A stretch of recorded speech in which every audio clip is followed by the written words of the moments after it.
It all started really in Manchester United. That's when the youngsters of the town really sat up and took note. We thought, well, Burton Albion, that's me, that's Burton-on-Trent, you know. And that's when they first caught on to supporting the club, and it's all developed from there, and more especially now with the success that the team has achieved in recent seasons, and the hard work and the message that's been delivered in the community with our charity as well. We played them in November 2005, so Alex Ferguson came to open the stadium along with Nigel's mum Barbara Clough, also the MD of Pirelli tyres, Dominic Sandavaski, and amazingly, in January, a few months later, we will welcome Sir Alex Ferguson back with Manchester United as we drew them in the third round of the FA Cup. And that bit of history is amazing. The first game was a sellout, as you'd imagine. It was 0-0, and to hold Manchester United, you know, as a non-league side then, 0-0 in that cup competition was very special.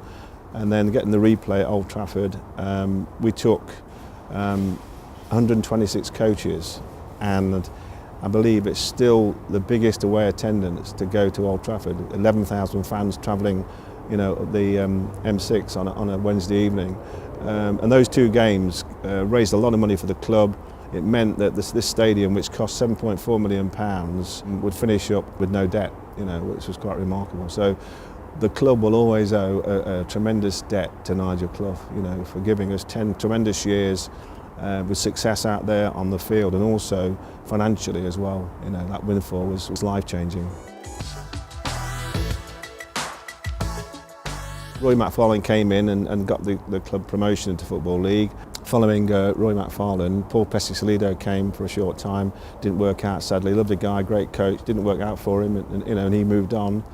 And his assistant Gary Rowett took over. And obviously Gary is the most successful manager that we've had in terms of as a new job. And as we know, Gary's moved on to a bigger club. He's now manager of Birmingham. He's doing remarkably well there. You know, he's turned their fortunes around.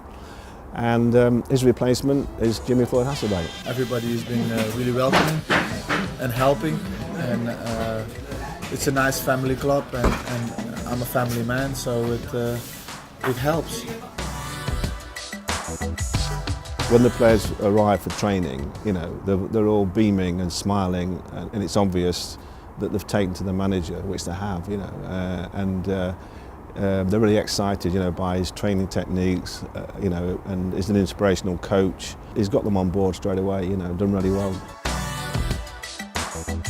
When I met him, you know, I made it quite clear that he wasn't coming to a rich club, he wasn't going to come to a club with an open checkbook, that he'd have to work with our financial constraints, our financial boundaries, you know, but what he would get here would be 100% support every day, you know, every day of the year.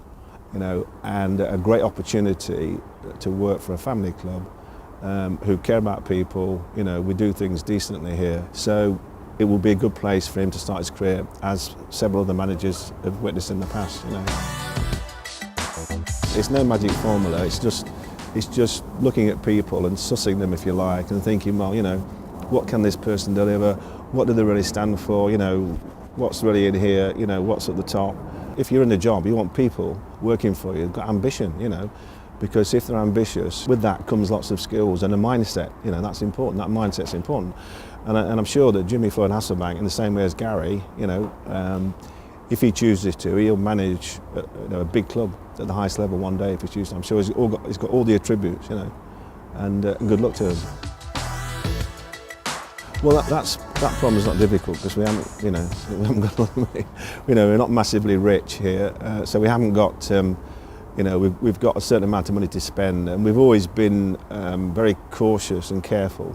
You know, I mean, this year we've probably pushed the boat out a little bit more in terms of trying to get over the line and get that promotion to League One, because the financial returns are phenomenal, and if we do that and stay in the following season, clubs in the lower leagues, you know, should benefit considerably from the new Sky deal.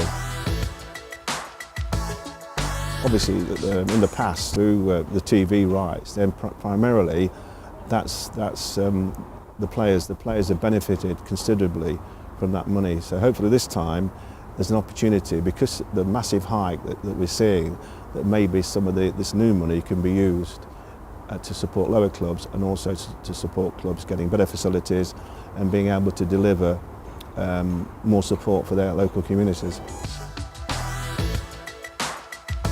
I can never understand, why they brought that rule in at all, and obviously they're looking to amend the rule, on the transfer scenario now. FIFA, we're trying to get it extended for another year, so it's a crazy rule. Don't see the logic at all.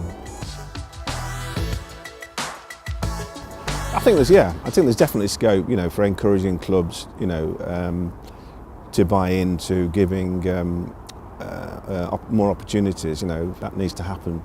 Obviously, if you look at the number of players, black players in the game, you look at the number of coaches and particularly managers. There's quite a few obviously coaching, but there's not many managing, are there? So I think that's a good move to adopt that ruling rule and make that happen.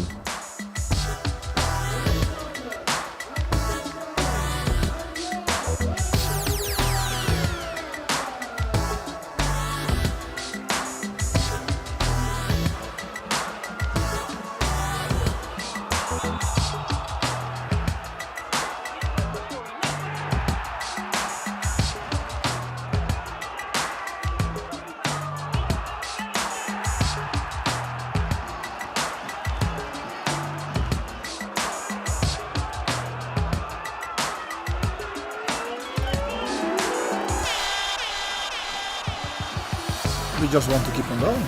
We want to just get as many points on the board as possible.